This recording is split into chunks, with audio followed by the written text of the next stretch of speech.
que já entrou mais um número maior de pessoas, entrou um número maior, né? E eu estava explicando aqui para o Jean, eu tive um problema aqui com o computador, me atrasei um pouco, tá? Peço desculpas para vocês, mas já está tudo resolvido, tá bom? Bom, gente, hoje o nosso dia ele começou atípico, né? Eu passei para Rafaela ontem que a gente ia ter o nosso encontro hoje às 8 horas, né? Como 7h30 estava tendo alguns problemas, eu tentei logo marcar 8 horas. E como a gente tem só a revisão para a prova, né? Nós vamos ter um dia mais curto. Para quem já fez prova minha, eu acredito que todos vocês já fizeram, vocês sabem que eu sou bem direto nessa questão de avaliação, né? E não costumo passar pegadinhas ou coisas do tipo, tá? Então, eu vou espelhar o slide para vocês. Já passei para a Rafaela o conteúdo de prova e acredito que ela já passou para vocês. Eu vou só confirmar. Jean, tá me ouvindo? Sim, Jean já está com vocês o conteúdo de prova, né? sim. Tá, perfeito. Então, gente, olhem só, eu vou espelhar aqui os slides de vocês e vou direcionar as informações direto para o ponto principal que interessa a todos, que é a avaliação, tá bom? Então, olhem só, nós temos dois slides que regem a nossa primeira avaliação, que é este primeiro e aquele outro que fala ainda sobre segurança do trabalho. Mas, basicamente, tudo que vai cair na prova de vocês está dentro desse slide, tá bom? A parte de NRs, que são as normas regulamentadoras, não vão cair na primeira avaliação, tá? Esse conteúdo será apenas para a segunda avaliação. Então, olha só, a primeira coisa para a gente entender dentro dessa concepção de saúde do trabalhador é o seguinte, é entender o que é essa segurança do trabalho, né? E por que ela foi criada. Então, a gente precisa entender que há muito tempo atrás, principalmente na época da Revolução Industrial, os casos de acidentes de trabalho eles eram muito famosos e presentes na sociedade, né? E naquela época, os acidentes de trabalho eles eram muito mais traumáticos que hoje em dia. Então, isso causou uma reflexão social e principalmente nos donos de empresa. Mas essa reflexão dos donos de empresas não foi uma visão, uma reflexão, como é que eu posso dizer para vocês, de olhar para o trabalhador e achar o trabalhador um coitado, eu fiquei penalizado pelo trabalhador. Não, não foi isso. Os gerentes resolveram modificar suas concepções porque estavam tendo uma rotatividade de mão de obra muito grande. E principalmente, né, eles estavam perdendo a nível de produção com a perda desses funcionários. Então foi necessário a criação de legislações brasileiras e mundiais que pudessem proteger os direitos e deveres do trabalhador. Vamos ver o conceito de segurança do trabalho, tá? É um conjunto de medidas e ações aplicadas para prevenir acidente nas atividades das empresas, preservando a integridade física do trabalhador e os bens materiais da empresa. Tá? Então, a gente percebe o quê? Segurança do trabalho tem dois objetivos centrais. Primeiro, respeitar a integridade da saúde do trabalhador, né? E segundo, preservar os bens materiais da empresa. Então, quando a gente escuta muitas vezes falar muito sobre segurança do trabalho, a gente imagina que isso é um foco apenas, né, para a saúde do trabalhador. E na verdade não é isso. A verdade é que além da segurança e saúde do trabalhador, nós queremos também valorizar a estrutura do ambiente de trabalho, tá bom? Outra coisa muito importante, né, isso daí para quem já foi meu aluno, como eu disse para você, já ouviu falar muitas vezes sobre isso, que é sobre o novo conceito de saúde, né? Antigamente a saúde era apenas conceituada como ausência de doença e agora a saúde tem um novo conceito, que é o equilíbrio biológico, social e mental. Isso significa dizer o quê? Significa dizer que quando for um enfermeiro do trabalho ou um trabalhador que trabalhe diretamente com a segurança do trabalhador, você vai precisar focar, né, nas ações preventivas que envolvam todo o conceito de saúde.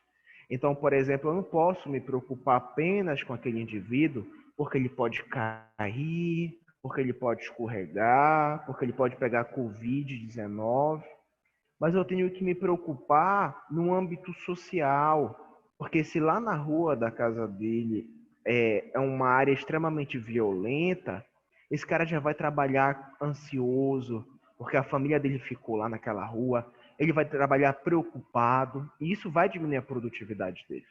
A mesma coisa é o indivíduo que está, por exemplo, passando por uma depressão, né? Às vezes ele está no ambiente de trabalho, um ambiente saudável, onde ele ganha bem, tem condições boas, mas ele tem um problema, uma depressão que não faz ele se tornar muito mais produtivo.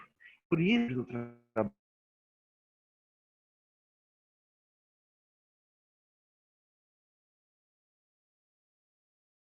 produtivo, né? Basicamente, duas finalidades que envolvem a segurança no trabalho. A gente não pode esquecer isso para a prova, tá bom? A primeira é valorização do ser humano e da sua vida. E a segunda, a valorização do ambiente de trabalho. Outra coisa importante é quando a gente começa a pensar sobre o acidente de trabalho, a gente logicamente que quer saber o que é que está causando esse acidente de trabalho, né? O que é que está favorecendo a ocorrência desses casos, né? Perfeito. E aí olha que interessante, quando a gente passa a ler e entender as causas do acidente de trabalho, nós percebemos que os acidentes são divididos em dois grupos muito importantes, né? O primeiro grupo são o que nós chamamos de atos inseguros. E o segundo grupo, o que nós chamamos de condições inseguras. Nós vamos falar deles individualmente, tá? Então, olhem só, os atos inseguros são geralmente definidos como causas de acidentes de trabalho que residem exclusivamente no fator humano. Isto é, aqueles que decorrem da execução das tarefas de forma contrária às normas de segurança, ou seja, a violação de um procedimento aceito como seguro, que pode levar à ocorrência de um acidente.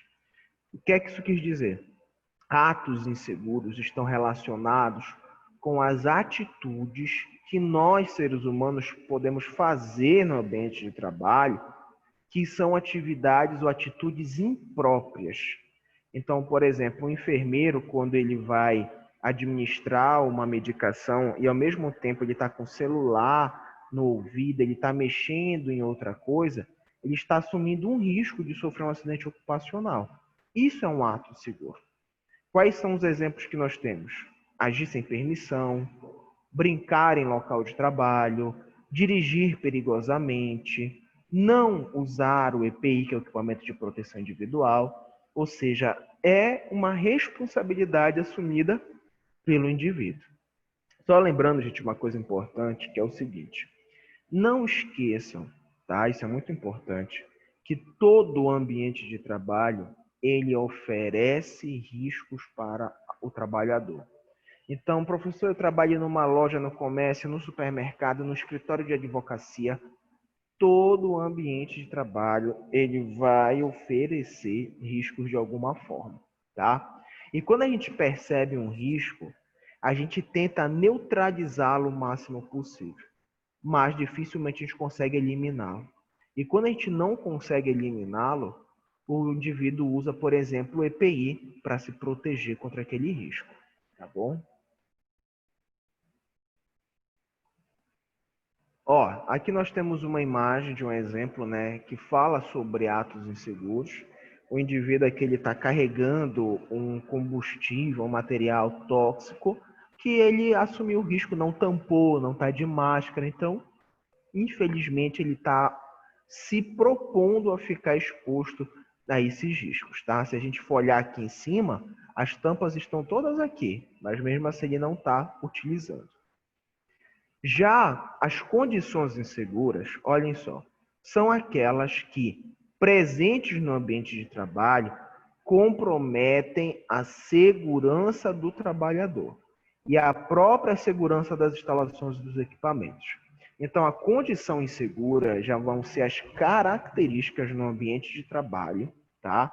Que são responsáveis pela presença de um risco qualquer.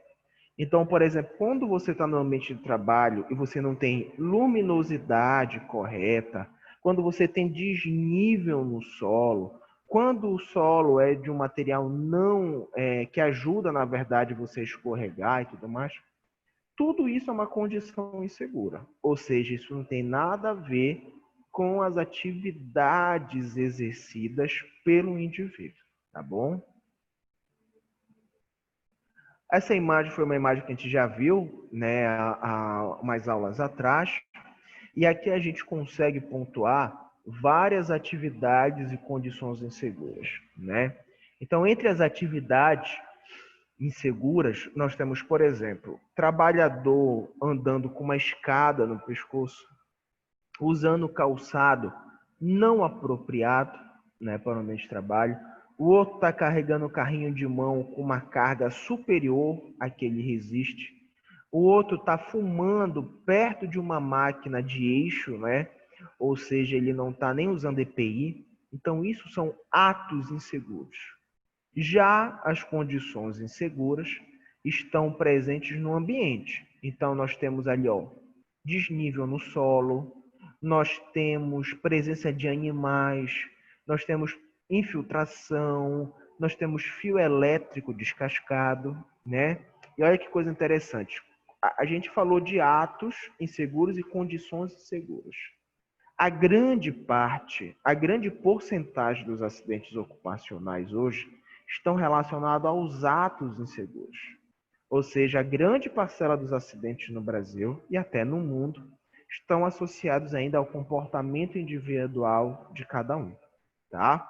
E quando a gente pensa em condições inseguras, nós vamos começar a pensar nos riscos ambientais, que são os riscos que daqui a pouco nós vamos falar, que são físico, químico, biológico, ergonômico e de acidente, tá bom? Olhem só, e aí a gente cai sobre essa pergunta que nós já até respondemos, né, que é o seguinte: todo ambiente de trabalho oferece riscos? Sim, não esqueçam disso, tá?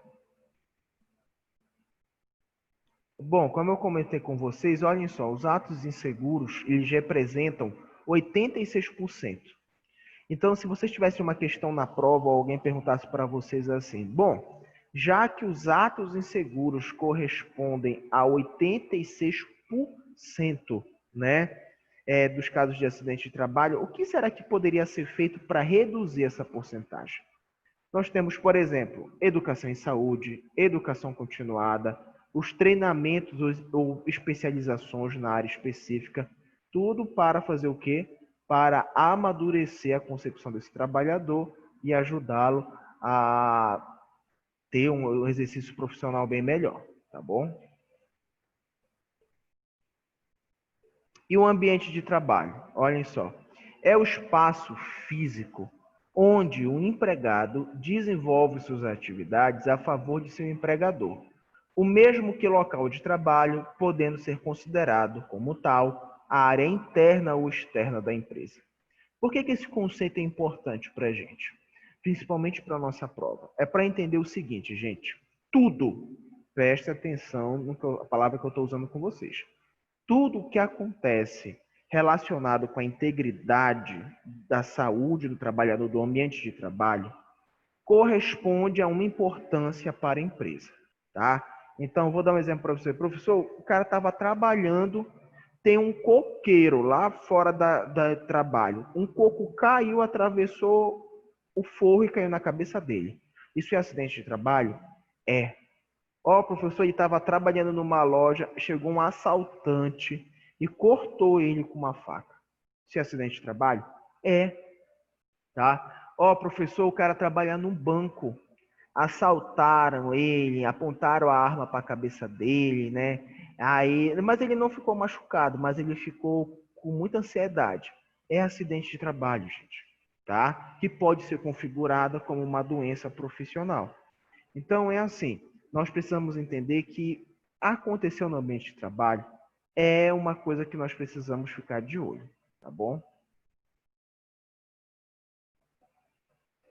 Bom, como eu comentei com vocês, dentro dessas condições inseguras que nós podemos encontrar dentro do ambiente de trabalho, é importante a gente comentar sobre os riscos ambientais, né? Os riscos ambientais hoje são os riscos assim mais famosos dentro do ambiente de trabalho, os mais presentes, né? Os que a gente mais foca as nossas ações.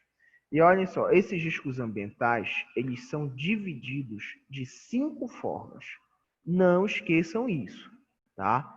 São os riscos físicos, os riscos químicos, os riscos biológicos, ergonômicos e de acidente, tá? Cada um tem uma característica própria. Quais são?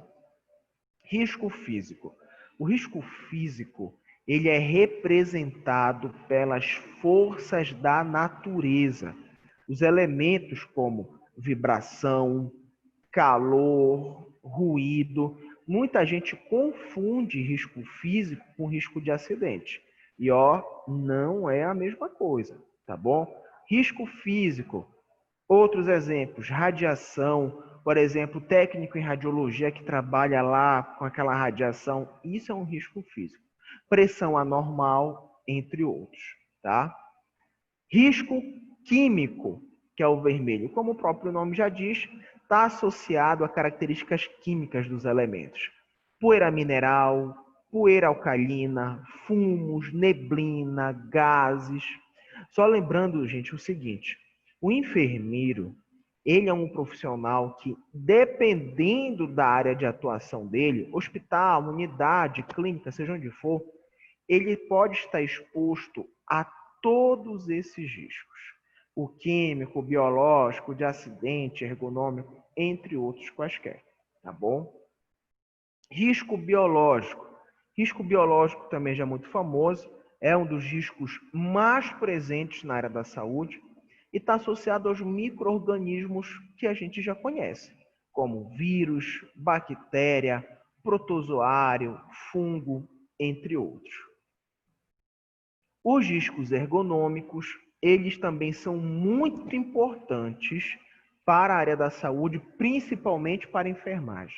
Se hoje, 2020, principalmente com a pandemia, se fosse escolher um risco, tá?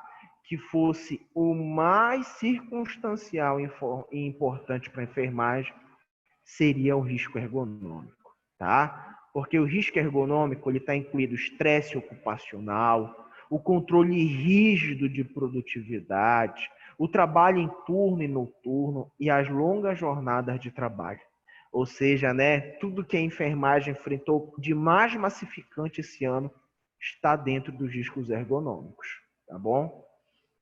Riscos de acidente que nós temos são as características que podem levar um indivíduo a um acidente. Por exemplo, uma mobília mal distribuída no ambiente de trabalho, né? Ferramentas sem manutenção, eletricidade exposta, né? Até a presença de animais peçonhentos. Não esqueçam, tem muita gente que pensa em animal peçonhento, pensa em risco biológico. Mas, na verdade, o ataque por animais peçonhentos é risco de acidente, tá bom? E aí, gente, como eu falei para vocês, qual é a nossa prioridade no controle de risco do acidente ocupacional? É eliminar o risco de toda forma. Quando a gente não consegue fazer isso, né, que a maioria das vezes a gente não consegue, o que é o correto a fazer é a gente orientar o trabalhador a utilizar o EPI, tá bom? E aí o EPI vai ajudá-lo a, por exemplo, ele diminuir as possibilidades de um risco qualquer, tá? Por último, nós temos um conteúdo também na prova de vocês que é o mapa de risco, né? Nós temos uma questão na prova de vocês sobre o mapa de risco. E o que é o mapa de risco? O mapa de risco nada mais é do que um desenho, né? Uma representação gráfica que mostra planta baixa do ambiente de trabalho e graficamente, através de círculos que podem ser pequenos, médios ou grandes, e isso vai representar a intensidade do perigo, vai nos mostrar quais são os riscos ali presentes.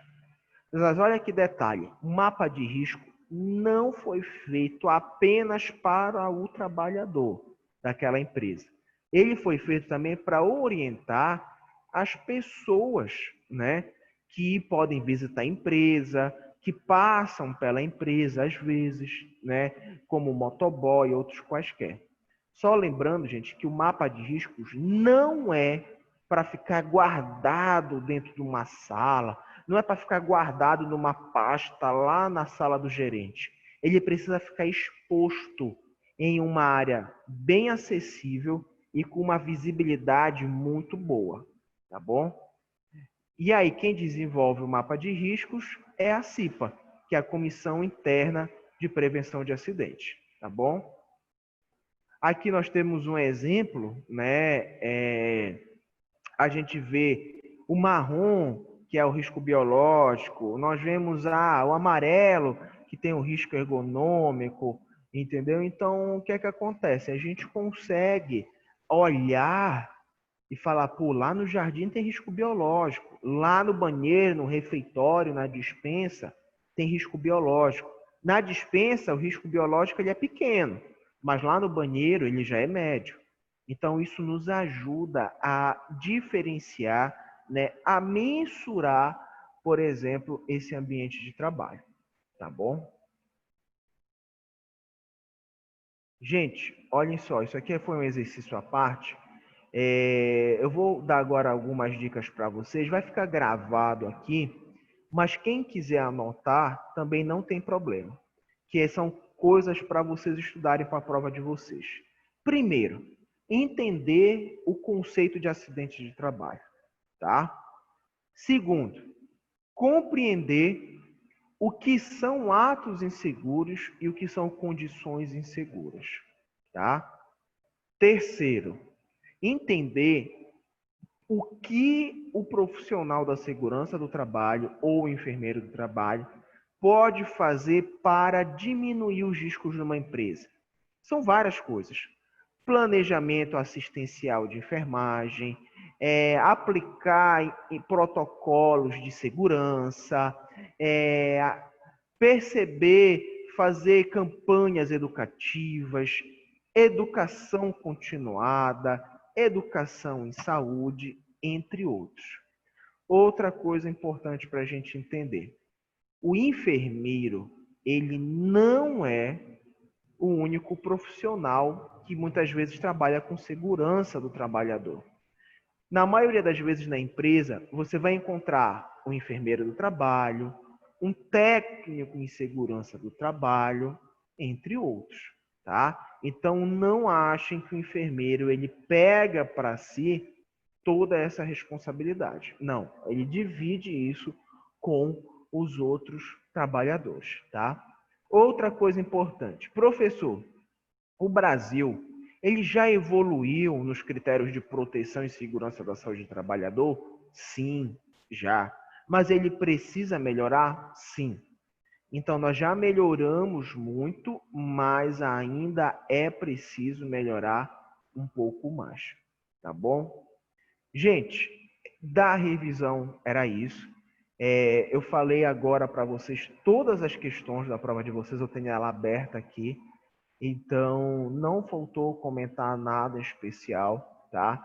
Não esqueço que NRs não vai cair na prova, são apenas aqueles conteúdos, inclusive agora quando eu botar a revisão na plataforma, eu vou colocar novamente os slides em anexo, que é para vocês estudarem melhor. Alguém quer fazer alguma pergunta? Janaína, Giancarlo, diga, Jean. Quero, você pode mostrar as questões da prova aí? Não tem como, não dá para compartilhar aqui documento de prova. Mais alguém? Liliane, Jéssica, Thaís, Milene Otônio. Mal chegou, né, Milene? Aposto que o senhor não sabe. Já acabou a aula? Já, minha filha, Já. acabou a revisão todinha. Não é rápido. Olha, uma outra coisa importante que eu me lembrei agora também é o seguinte. A gente está nessa iminência de voltar agora, né, dia 28 de setembro, para outubro já voltar presencialmente. Então, a nossa primeira avaliação, ela está valendo 10, tá? Dependendo de quando a gente voltar e da número de alunos presentes em sala de aula, nós provavelmente vamos ter uma segunda avaliação valendo 7 pontos, tá? Mas isso ainda é uma coisa que a gente vai esperar voltar para poder avaliar, tá bom? Mais alguma pergunta, gente? Não, tranquilo. Outra coisa, muitas pessoas às vezes precisam sair de manhã, trabalhar e acabam que não conseguem participar às vezes da aula, mas repassem às pessoas que se elas e até mesmo vocês tiverem qualquer dúvida, mandem um WhatsApp para mim, sabe? Pega, alguns já têm meu número e no dia da prova, se alguém tiver dúvida, pode me mandar um WhatsApp também. Estou falando dúvida, né? Ah, Não estou tá. falando Não que vai é a responder, questão nem da prova. adianta. Não Ah, é a então não vou questão da mandar. prova, né? Só se tiver alguma Não dúvida. responde, não adianta, não percam tempo. Nem antes, nem Não, é depois, porque nem durante a ela prova. pergunta a questão, aí ela não tem jeito. Na hora da prova, pode Professor, mandar mensagem para o senhor, não professor? responde, que não vai Pode mandar responder. mensagem sim. Ah, Professor, vai seguir aquele Diga. mesmo esquema das avaliações anteriores, depois da prova, você vai corrigir? Por mim não tem problema nenhum. Eu posso fazer isso. Na verdade, da última vez o pessoal pedia, né? Eu fazia isso. E aí a gente pode fazer o seguinte: se vocês quiserem, a gente pode logo em seguida fazer um encontro rápido para eu comentar.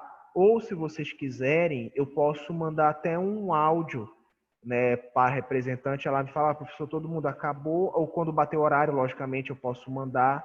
Mas o jeito que for melhor para vocês. Se quiserem encontro pelo Zoom, eu faço. Se quiserem que eu mande o gabarito, um áudio para ela e ela repassa para vocês, eu mando. A melhor forma eu estou aqui para ajudar, não tem problema nenhum. Só quero que depois a Rafaela me passe, ó, professor, nós vamos querer assim ou dessa forma, tá bom? Tranquilo. tá bom. Alguém quer falar mais alguma coisa? A Jéssica quer falar alguma coisa? Não, prof. Então, gente, é isso. Se vocês tiverem mais alguma dúvida, me procurem, tá? Eu tô aqui na escola agora até o horário normal, né? Vou estar até 11, então se alguém vier por aqui tiver alguma dúvida, se alguém quiser me ligar para tirar alguma dúvida, pode ficar à vontade, tá bom?